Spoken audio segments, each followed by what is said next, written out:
पण इथे तरवा भाजलेला नव्हता, हा हिरव्याला पेरलेला म्हणतात ना तसं आहे। रस्ता बघा ना, खूप भारी वाटते ना, दोन्ही साईडला हिरवंगार एकदम झालंय।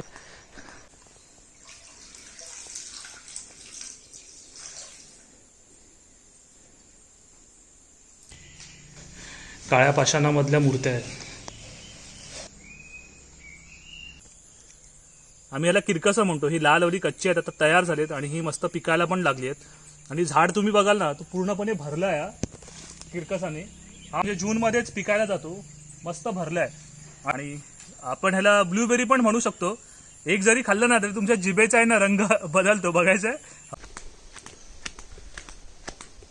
शुभ संध्याकाळ मंडळी। संध्याकाळचे आता जवळजवळ 5:30 व्हायला आलेत आणि आम्ही आता असंच चाललोय फेरफटका मारायला। नदीकडे जायचं आहे आणि नदीवरून बघूया तिकडे पुढे आपल्या देवळात जायला जमलं तर देवळात पण जाऊ। पाऊस कमीच आहे, 2-3 दिवस झाले पाऊस गायबच झालाय। आज सकाळी थोडासा पाऊस पडला आणि बाकी असं पाऊस गायबच आहे। संध्याकाळी बघूया काय येतोय का। आणि आता ऊन पण पडलाय आणि आपल्याबरोबर मेंबर बघा कोण कोण आहेत। हे दोघे जण गेलेत पुढे, इकडे सुमित आहे आणि असा आता आपल्या वाडीचा नजारा आहे। भारी वाटतंय ना, पावसाळी वातावरण खूप भारीच होतं। आणि स्पेशली सांगायचं झालं तर आता पाऊस कमी आहे आणि जो हा गवत रुजलाय ना, हिरवा हिरवा गवत रुजलाय ना, भारीच वाटतं। आणि तिकडे बघा सगळे ढग पण आले आहेत, पण पाऊस कधी पडेल काय माहिती नाही, एवढं गरम होतं आहे। नवीन सगळी कामं पण चालू आहेत आणि ह्या असा आपला वाडीचा नजारा पूर्ण। आता वाडीमध्ये माणसं नाहीत कोण, सगळीजणं मुंबईला गेलेत। मे महिन्यामध्ये सगळेजण आलेले, आता गणपतीमध्ये। चला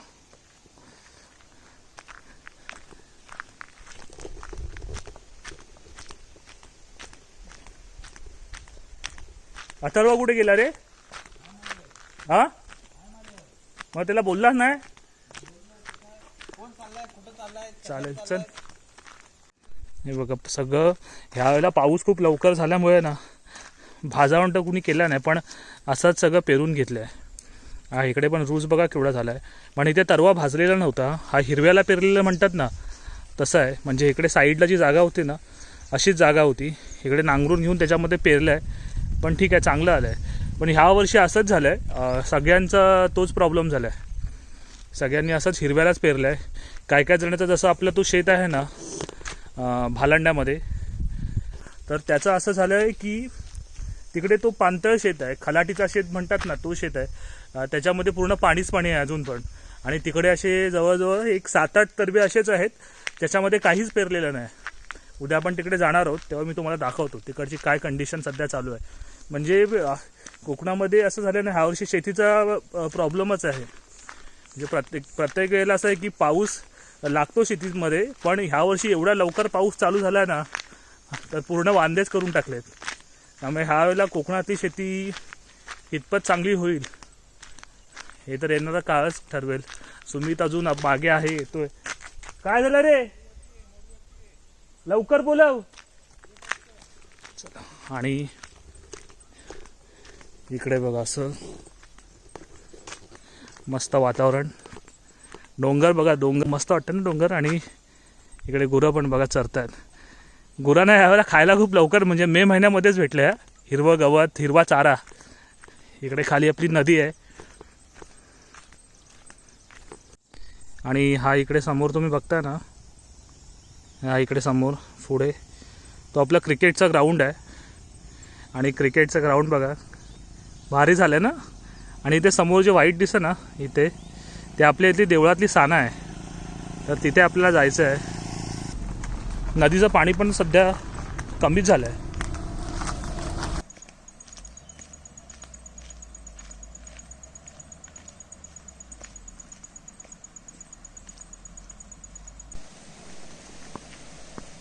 इकडे आता आपण नदीवरती पोचलो आहे। ही आपली नदी आहे। उन्हाळ्यामध्ये पण पाणी हिला चांगलं असतं, बारमाही वाहते। पण आता पावसामुळे पण पाणी खूप चांगलं आलेलं. आता 2-3 दिवस पाणी कमी झाल्यामुळे थोडासा पातळी खाली गेली आहे.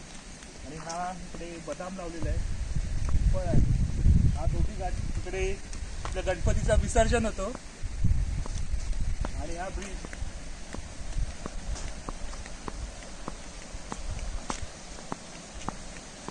किती पाणी आहे बघा.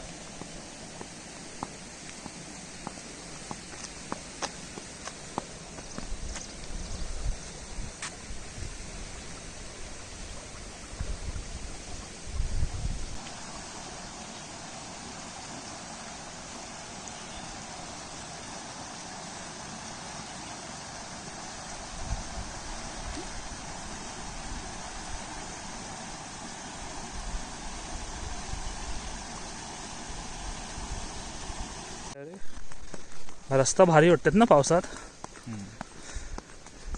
ती काय किरकसच तर राहते. किरकसच आहे. पिकली नाहीत पण. हे बघा किरकसाचं झाड दाखवतो तुम्हाला. हे बघा आहे ना, पिकली नाहीत अजून. तुम्ही काय म्हणता ना ते कमेंटमध्ये नक्की सांगा. हे आम्ही किरकसच म्हणतो. हे बघा इकडे आहेत, इथे आहेत. एक पिकलेला भेटला आहे आपल्याला, बघूया खाऊन. पिकतात आता. रस्ता बघा ना, खूप भारी वाटते ना. दोन्ही साईडला हिरवंगार एकदम झालं आहे. पावसामध्ये कोकणामध्ये फिरायची जी मजा असेल ना ती पावसामध्येच असते. फक्त काळजी घ्यायची, कारण जर तुम्ही जात असाल ना, जर कुठे धबधबा असेल किंवा मग नदी या ठिकाणी जर जात असाल ना तर तिकडे काळजी घ्यायची. कारण तुम्हाला जर त्या जागेची काही माहिती नसेल तर शक्यतो कुठे उतरायचं पण नाही. अदरवाईज तुम्हाला असं फिरायला असेल ना तर खूप आयडियल प्लेस आहे कोकण. म्हणजे भारीच वाटतं.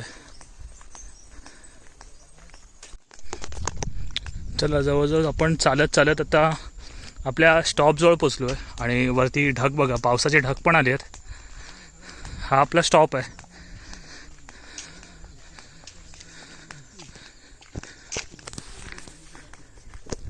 आणि इथून जो आपलं घर आहे ना, आपली वाडीच बेसिकली एक 700 ते 800 मीटरपर्यंत आतमध्ये आपली वाडी आहे.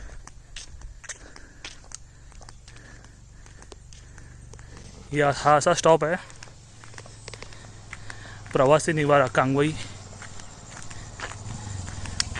इकडे दापोलीला जो इकडे ॲरो केला आहे ना, इकडे जो ॲरो केला आहे तो दापोली, रत्नागिरी आणि इकडे वरती मांदिवली, केळशी, हरिहरेश्वर जवळ आहे. मांदिवली जवळजवळ आपल्याला एक 20-25 किलोमीटर असेल. किती मांदिवली आहे रे इथून? हां 27-28 आहे ना. 17 ते 18 किलोमीटर मांदिवली. मंडणगड आपल्याला 16-17 किलोमीटर आहे ना. 15 किलोमीटर. आणि इकडे मंडणगड पुणे. असा आपला प्रवासी निवारा इकडे मांदिवली. आणि इथून जो रोड गेला ना आतमध्ये तो आपल्या साईडून मंडणगडला गेला आहे. तर चला. आणि हा मेन रोडला आता इकडून आपण सरळ दापोलीत जाऊ शकतो. असे आम्ही चालत चालत तर आलो आहे इथपर्यंत. वातावरण बघा ना, खूप भारी झालं रे. हिरवं गवत असेल ना खूप भारी वाटतंय. आणि फिरायला पण मजा येते. चला आता डायरेक्ट जाऊया मंदिरामध्ये. भेटतो तुम्हाला डायरेक्ट आपल्या देवळाजवळ.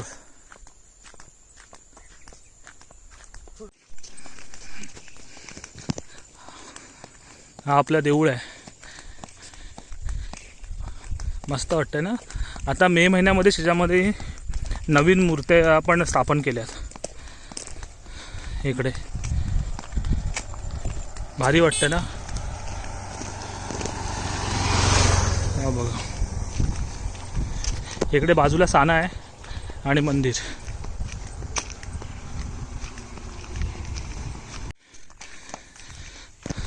चला जरा पाया पडून घेऊया. लॉक असणार आहे पण आता बाहेरून पाय पडूया आणि निघूया. असा मंदिर आहे, मस्त केलं आहे.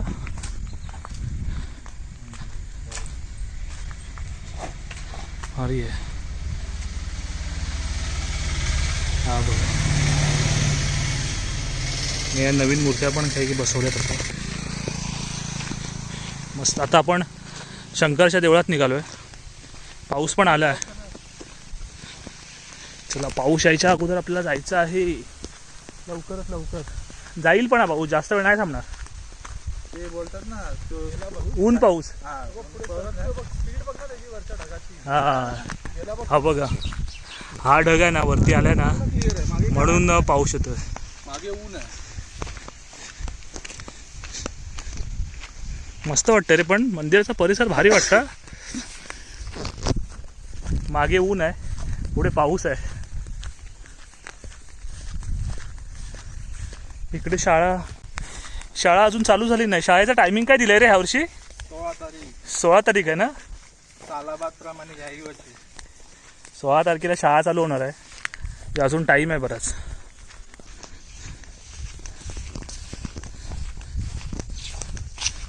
ही देवराठी आहे समोर.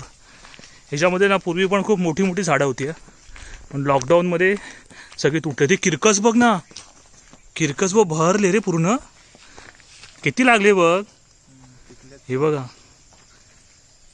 सगळी किरकस आहेत आणि पिकलेत पण.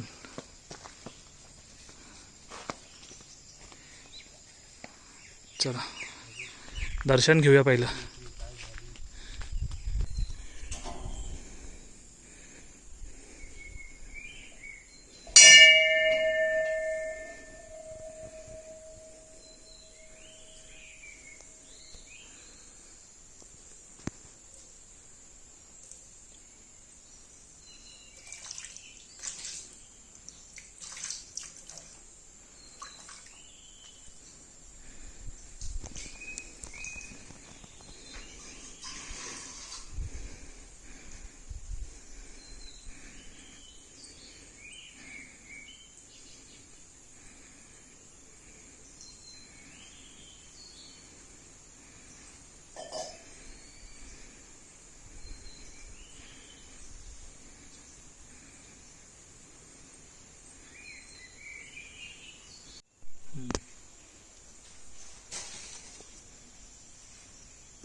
आपण आपल्या इथल्या महादेवाच्या मंदिरात आलेलो आणि आता दर्शन वगैरे झालंय. आणि ही इथली जी पिंड आहे ना, ती स्वयंभू आहे. आणि तिकडे मूर्त्या पण बघा, एकदम जुन्या पद्धतीच्या आहेत. पाषाणातल्या मूर्त्या आहेत. गणपतीच्या आहे, नागदेवताच्या आहेत. 2 गणपतीच्या मूर्त्या आहेत तिकडे पुढे बघा. आणि असा गाभारा आहे. इकडे मस्त नंदी आहे. आणि हा असा मंदिराचा आतला स्ट्रक्चर आहे.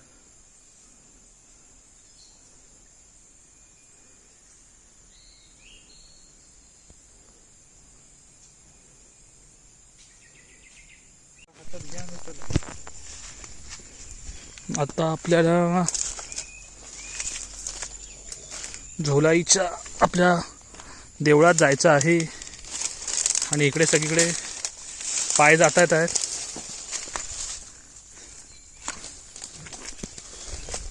सावकाश, तिकडे मंदिर आहे. आणि इकडे ना सगळी उपील झाली. आणि हा असा इथला मंदिर आहे. मागे बघा सनसेट होतो. चला, आपल्या झोलाई देवीच्या आपण देवळात आलो आहे. इकडे बघा असं एक आणखी एक आहे ना असं की जी कोकणातली जी मंदिरं आहेत ना ती अशी देवराटीमध्येच असतात हं. तुम्ही कोणत्याही गावामध्ये जा तुम्हाला ती मंदिरं असतील ना देवीची असतील किंवा मग गावदेवाची असतात ती सगळी आपल्या राटीमध्येच भेटतात. देवराई म्हणतो आपण त्याच्यामध्ये. चला आतमध्ये जाऊया.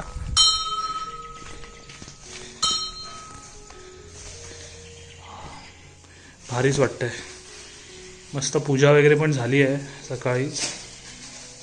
आणि बघा इकडे पण सगळ्या काळ्या पाषाणामधल्या मूर्त्या आहेत.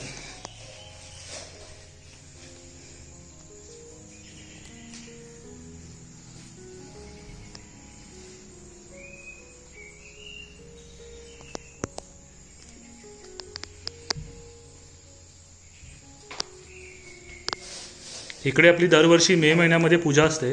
आपल्या चॅनलवरती आपण एक व्हिडिओ पण बनवला आहे पूजेचा, जे आपल्या वाडीतील सर्व ग्रामस्थ मग सगळेच त्याच्यामध्ये मुलं असतील, महिला मंडळ असेल, गावचा मंडळ किंवा मुंबईचे सगळेजण एकत्र येऊन मे महिन्यामध्ये इकडे पूजेचा कार्यक्रम असतो. आणि भारीच वाटतं ना. आणि असाच देवळाच्या बाहेरचा हा परिसर पावसामुळे तर अजूनच भारी वाटतंय.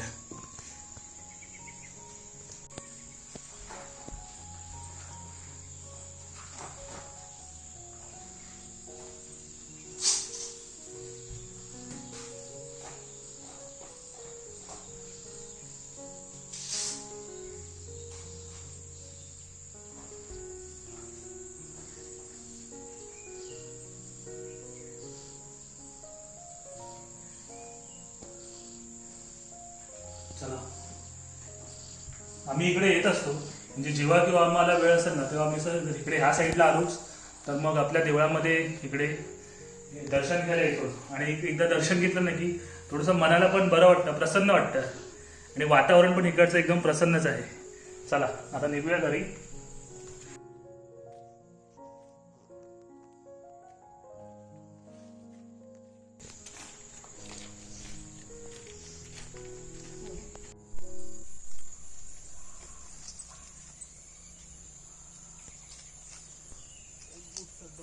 मंडळी आम्ही इकडे देवळामध्ये दर्शनासाठी आलेलो आणि हे बघा काय मिळालं. आम्ही याला किरकसं म्हणतो. ही लालवली कच्ची आहेत, आता तयार झालेत आणि ही मस्त पिकायला पण लागली आहेत. आणि झाड तुम्ही बघाल ना तो पूर्णपणे भरला आहे किरकसाने. हा पावसाच्या सुरुवातीला म्हणजे जूनमध्येच पिकायला जातो. मस्त भरला आहे. आणि आम्ही लहान असताना इकडे शाळेत यायचो ना, आमची शाळा इकडे जवळच आहे, तर खूप सारे खायचो ही किरकसं. आणि आपण ह्याला ब्लूबेरी पण म्हणू शकतो. एक जरी खाल्लं ना तरी तुमच्या जिभेचा आहे ना रंग बदलतो. बघायचं आहे हा बघा.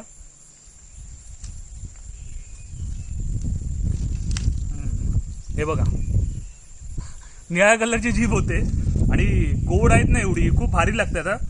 तर हे कोकणी रानमेवा आहे. जर गावाला तुम्ही कधी आलात ना तर हे सुद्धा तुम्ही नक्की खा. आणि तुमच्याकडे ह्या किरकसांना काय म्हणतात ना ते सुद्धा कमेंटमध्ये नक्की सांगा. आणि तुम्ही ही खाल्ली आहेत का किंवा पहिल्यांदाच बघताय का तेही सांगा. आता काढून घेतो आम्ही पटापट.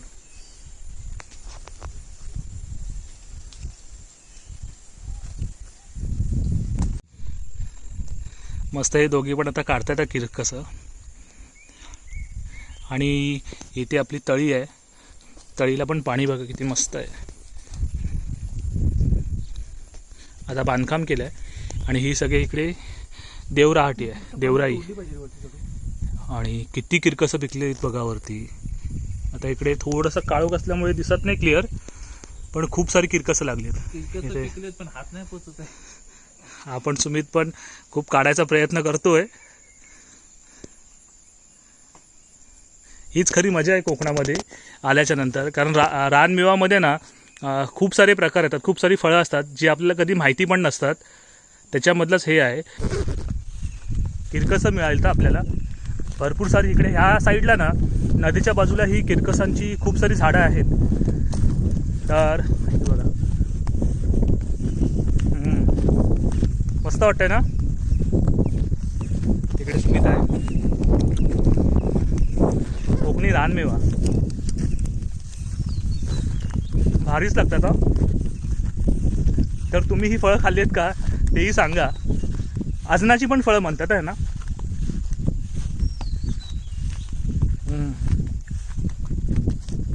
गोड तर एवढी असतात ना, मस्त आहेत ना इकडे. तिकडे ना मागेच आमची शाळा होती, तर जेवायच्या सुट्टीमध्ये किंवा मग मधला जो ब्रेक असायचा त्यावेळेला आम्ही सगळे इकडे तळीवरती यायचो आणि मग ही झाडं भरपूर ते आहेत, त्यामुळे हे खूप सारे खायचो. तर ह्या सगळ्या जुन्या आठवणी पण आहेत. आणि तुम्ही सुद्धा ही फळं खाल्लेत का तेही सांगा, आणि तुमच्याकडे काही वेगळं नाव असेल तर तेही कमेंटमध्ये नक्की सांगा. आणि या किरकसं खायला. तर असा ओव्हरऑल पूर्णपणे हा व्हिडिओ होता. आणि हा जर व्हिडिओ तुम्हाला आवडला असेल तर व्हिडिओला लाईक करा, शेअर करा. चॅनलवरती नवीन असाल तर चॅनलला सबस्क्राईबसुद्धा करा.